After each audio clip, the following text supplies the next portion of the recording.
The storytelling impulse is a constant, and it gives me a lot of faith in our ability to evolve and change with the times. You learn to think differently about how to execute an idea, but at the core of everything we do is still story, words, and images.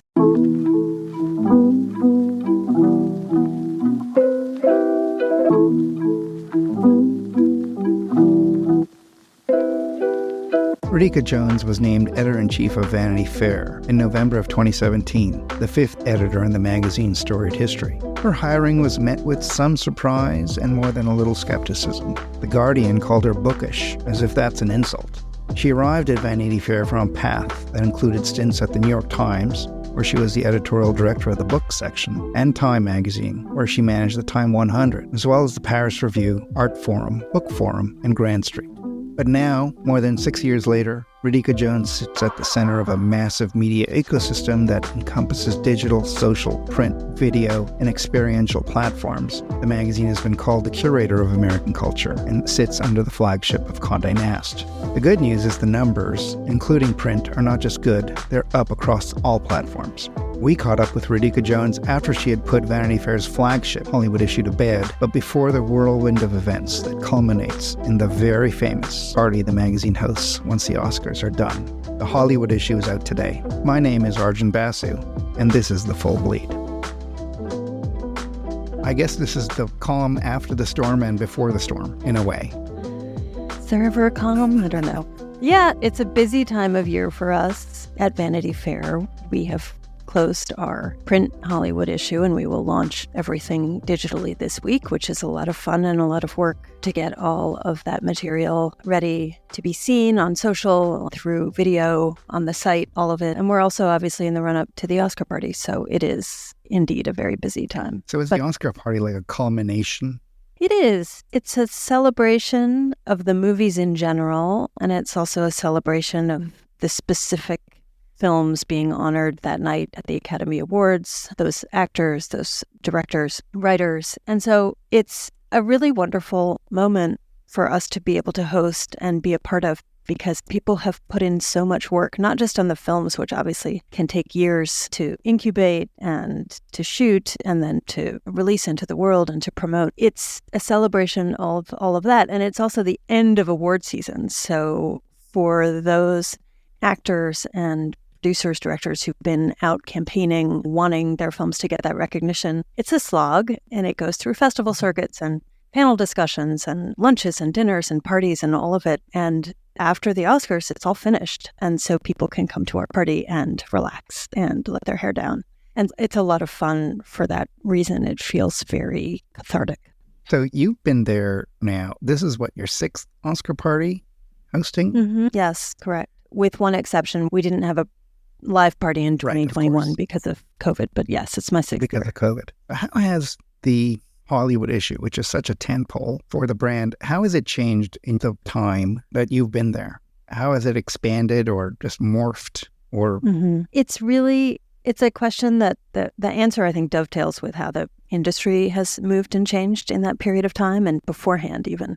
The classic Hollywood issue, the first one 30 years ago, it's characterized by that print gatefold, right? It's a 3-panel gatefold, and kind of the star power of it and the convening power that the magazine has to gather people together and photograph them as a set, as some kind of representative of Hollywood in that moment. And that print function still continues, but it's one of many parts of how you can represent Hollywood at a particular moment. And in a funny way, it's still very significant because our print reader, we have a very loyal audience for the magazine who consume it in all forms, and the print form is still very important. And so people want the experience, I want the experience even, of being able to unfold that gatefold and see who's there and what does that group portrait look like this year. But of course, we're used to looking at things like this. I'm holding my phone up for those listening. And that's a vertical screen. That's not 3 panels wide. So when we go into making the Hollywood issue now, we are designing it for multiple formats, and we want it to have a similar impact on each format, but you have to design them and conceive them differently. because literally the shapes are different and the experience is different if you're looking on your phone versus on a newsstand versus on video. And this year we brought on Gordon von Steiner, who's a director of film and video, to make the cover because we wanted it really to be video first. So that's a big difference from certainly the 1990s, but also from 5 years ago, the way that we think about it. We want to go into it knowing that the first time a lot of people see it will be on Instagram, or it will be on TikTok or on YouTube, maybe on their desktop, more likely on mobile, and only then will they see it in print. Yeah, so that leads me to a question that I was going to ask later, but it's just like there's so many different entry points now, and the timelines of everything are also very different. When you have a print product, you're obviously thinking about things months, sometimes years in advance, and then when you think about TikTok, that's a completely different idea. And then I look at your YouTube channel, and that is a world unto itself, pretty much. How does an editorial meeting even, what does it entail now? It's such a good question. We're actually in the middle of revamping some of our meetings because you have to stay nimble about them, right? You have to have ideas flowing. At the core of it is an idea, a story idea. And the story idea has to correspond to the voice of the magazine. And I think the voice of the magazine is what enables us to exist on all of these platforms in any kind of cohesive way, is that the question of, well, what is the underlying tone and voice of Vanity Fair? It's sharp, it's witty, it's sophisticated, it's knowing. It's the voice of someone who's a little bit ahead of the curve and wants to bring the audience along with them. And you can do that in all of those different places in different ways. You can you can exercise your wit on YouTube, and it's a little bit tailored for that platform versus, say, print, but you can have that underlying tone and voice all represent Vanity Fair. So in terms of how do we manage the flow of ideas across all of those platforms, for me, in my tenure at the magazine, it's been a very exciting process to over and over again keep distilling our sense of what a Vanity Fair story is. Because we get a lot of pitches. We get pitches from outside contributors, from our own staff. We were thinking about ideas constantly. What are the stories that are out there in the world? What can we report? How can we move the needle? But these days, I think because there's a lot of noise and there are a lot of stories out in the world, the best value proposition for your magazine is to think about it in terms of what is the story that only Vanity Fair can execute, or that we can execute better than anyone else? What is a classic Vanity Fair story? And so sometimes a pitch will come in and I'll think, oh, that's a great story. I'd like to read that, but it's not a Vanity Fair story.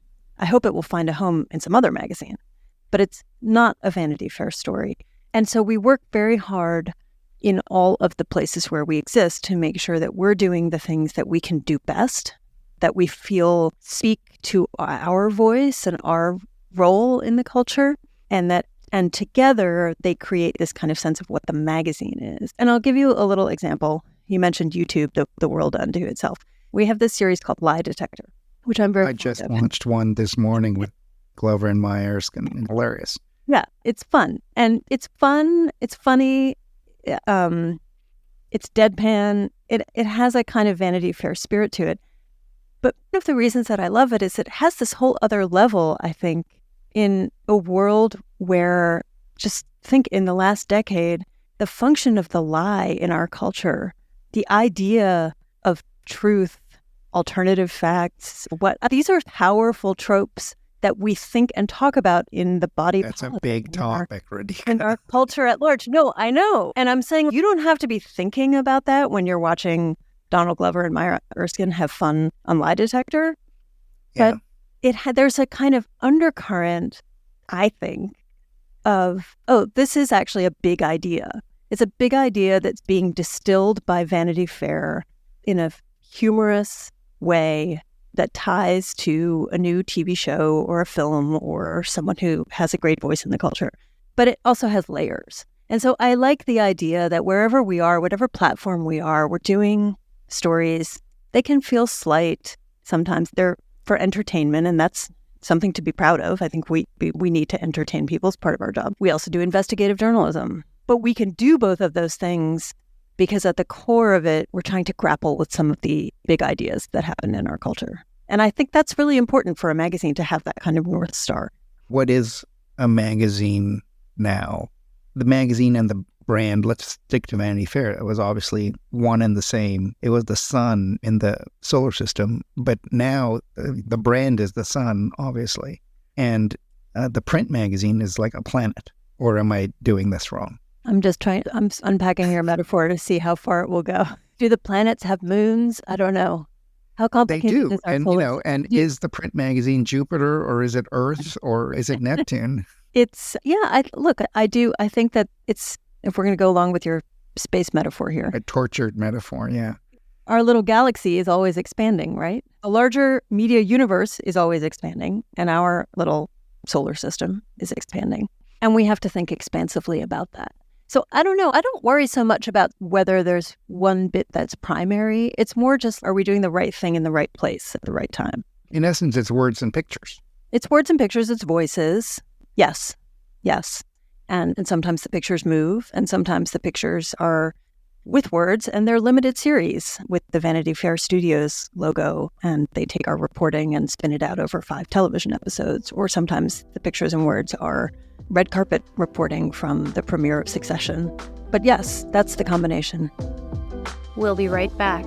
Print is Dead is made possible by the support of the Society of Publication Designers. The SPD powers the future of visual storytelling, setting the standard for editorial excellence and shaping the future of visual culture. For more information, visit spd.org. So much of the internet just feels like it's reactive, or the word curator has shown up a lot in my research for you and Vanity Fair, as well as a curator of American culture. Can you do that with TikTok, or am I just a fuddy-duddy and TikTok is just as important as everything else? Is there planning and thought? And there's thought behind how we present ourselves, for sure. Because again, we have to do things that are right for our voice. But some of them are, again, it's like we can have fun with it. And I think because we're Vanity Fair, we try to have fun wherever we're showing up. And by that, some of the fun stuff we've done on TikTok has been around our office.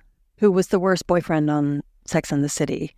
A topic about which I have strong feelings. Some of it has to do with how we curate our presence on TikTok. And so part of that comes from our voice. And then the other thing is, well, what's key to Vanity Fair? It's our access. So when we're running short clips and we're making our presence felt on TikTok, are we in a Vanity Fair kind of place? Are we on a red carpet? That's a good place for us to be as Vanity Fair. Are we at a party? It's like we can use those sort of signifiers and the kinds of questions that we ask to emphasize this is who we are, we're where we need to be, and now we're also on TikTok. And so you can come to know us, but that's the entry point. Because that's different. I think it's commonplace now for some people to say the influencers, those are the people who have the ability to get people to buy something or get them to understand the news or what have you.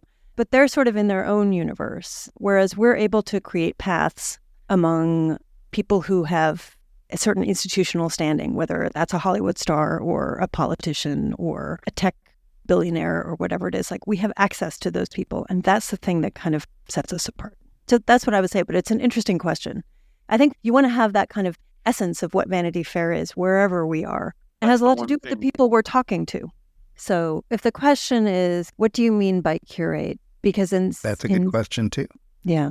You also talked about, I think it was with Mark Maron last year, you talked about the need to modernize nostalgia, which I thought was a very interesting turn of phrase. I used to tell my kid that he suffered from instant nostalgia, that the minute something happened, he longed for it. And that was the same thing. But I'm thinking about entry points. I'm thinking about the audience that obviously reads the print, but also someone that may just follow the YouTube channel or follow you on social media, and just the different entry points and the different audiences that are there, but they're all hovering, revolving around this brand, obviously, but there are different types of nostalgia, different levels, and it's age dependent. So how do you not turn someone off? And pop culture is such a powerful force in it. We remember things. The older you get, the more you're amazed how old you get. Oh, that was 40 years ago, darn. And I just think if my parents had pushed something that was 40 years old on me, I would have rolled my eyes. But all that nostalgia needs to be relevant to most of your audience. And as the audience expands, which is what you need as a business, how do you level the playing field? I see it as an opportunity. And I think maybe it's partly just a function of getting older and realizing that you go from being the young person in the office to realizing that there's suddenly not one but two generations of working people below you, and that's bracing. But then what you also realize along with that is that the collective memory changes. I think about one of the defining moments in my teen life, my early teen life, as the explosion of the Challenger space shuttle. It was devastating at that time, and it was very visible. Everybody saw it on TV. If you asked a young person today about that, it wouldn't be on their radar at all. But partly that's because they have other collective traumas that they witnessed. So nobody's to blame for that. It's just a function of moving through the world. But I do think, coming back to seeing it as an opportunity, that what that means is that there's room there to tell those stories, because they're in this little blind spot between what's history and what's memory, is how I think of it. And the farther away you get from an event, the more it finds its place in some kind of arc of history. But when it's something that's close enough to be actively remembered, I think it's harder to figure out what its place is. So I've been struck over the past, I'll give you some examples. I've been struck over the past few years by the power of a series like the Chernobyl series that was on HBO. Again, huge event in my childhood, not necessarily something that is on the radar for young people now. Again, they've had their own big disasters, but an extremely compelling story. And I thought the series was phenomenal. An extremely compelling story about a man-made tragedy, a cover-up, an attempted cover-up, the literal global fallout of that. And again, this question of the lie and like how far can you push a lie, not to mention issues of public health and national security, and all of which are extremely relevant and came through in this very textured narrative around something that, yes, really did happen. I've encountered young people who had never heard about it. And so I feel like there's, for us as magazine editors, which now also encompasses people who are launching podcasts, you think of the Slow Burn podcast, that look back at these moments in recent history and make sense of them. It's almost impossible to look at something like that and not see threads of that experience in our lives today. And all when you start to unravel them, you see those connections. So I think with a kind of magazine mindset, the telling of a story, finding a narrative arc in character and event, and giving that story room to breathe, which I think is what a magazine story does on every level, whether that is a limited series or a podcast season or a story in a print magazine. I feel like that's something we can do, even as we're also telling people what's new and exciting and what's coming up in terms of the culture today. The moments when we look back, I think there's so much connective tissue there. I think it's a really powerful function of what we do. That's interesting. And you see it in things like fashion, the way things are cyclical, but nothing comes back the same way. Exactly. It's always reinterpreted. Right. So it's not like you're just excavating the past. You're seeing it through your contemporary frame. And I think, I don't know, I've always been very compelled by the power of those kinds of narratives. And I think those stories from the 80s, 90s, even the aughts, there are things we can learn.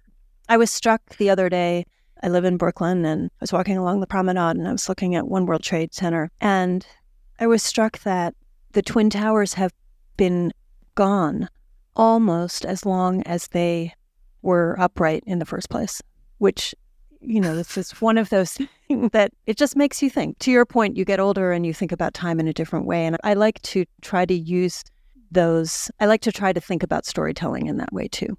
Like it's generational. Well, speaking about Chernobyl, I just read a story where the wolves that live in the decontamination zone may have evolved to be immune to cancer. That would be a silver lining. Yeah, but that's how long it's been, right? Right. I do remember it, that and the Challenger. We're probably the same age, so everything you're saying is resonating for me. So what do you think the model is moving forward now? Technology is moving, although I'm convinced that it's actually stagnant and we're just shuffling the deck chairs. But where will Vanity Fair go? Where will we not go? I don't know. I think that the storytelling impulse is a constant.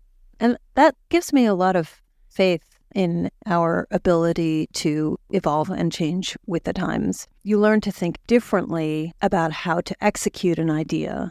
But at the core of everything we do is still story, words and images, as you say. That hasn't Which is eternal.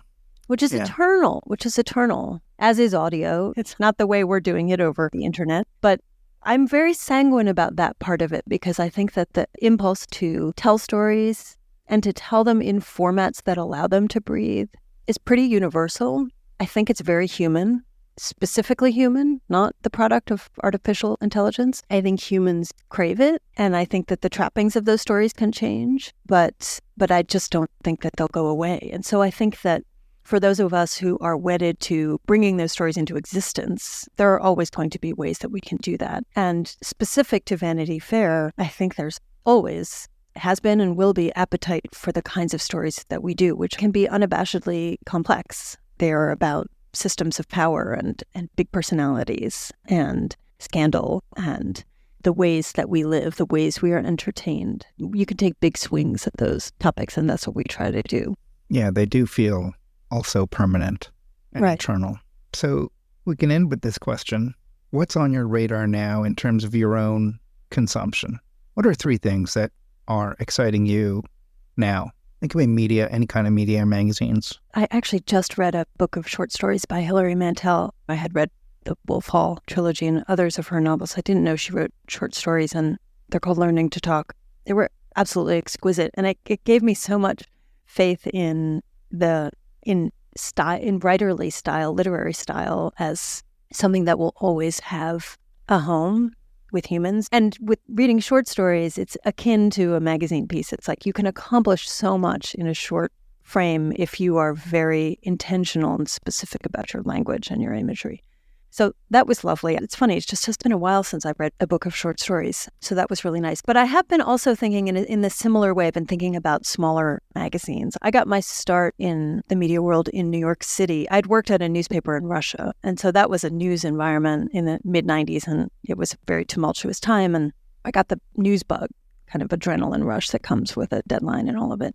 But when I started my career in New York, I was working at this little magazine called Grand Street, which was art and poetry and fiction and nonfiction. It's a little magazine, but it punches way above its weight. And a lot of them do. And sometimes I go through periods where I go back to my little magazine roots. I sit on the board of the Paris Review, and so I keep up with the Paris Review. And I've been loving it lately. They published a story last year by James Laston that I just thought it just bowled me over. It was terrific. I love the interviews, the Writers at Work series that they do, which is a great gift to literature because it has a kind of archival quality to it. And I've also been looking at the Yale Review, which is a very interesting publication.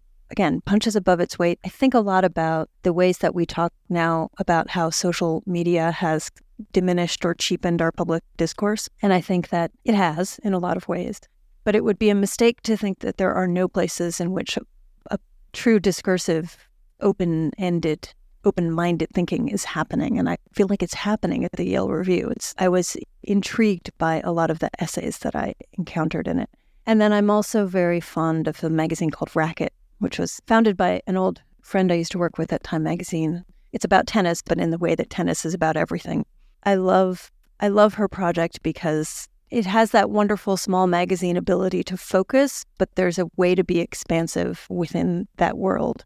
And yes, I wear my Racket sweatshirt with a lot of pride. So I've been thinking about small magazines and short stories and just the amount of thinking and the energy and excitement that can happen in those places. It makes me feel very good about our future. This has been the Full Bleed Podcast, a series of short conversations with the people creating the magazines of the future. The Full Bleed is a production of Magazium, and this episode was produced by Patrick Mitchell. My name is Arjun Basu. Thank you for listening. Now go consume a magazine in the platform of your choice.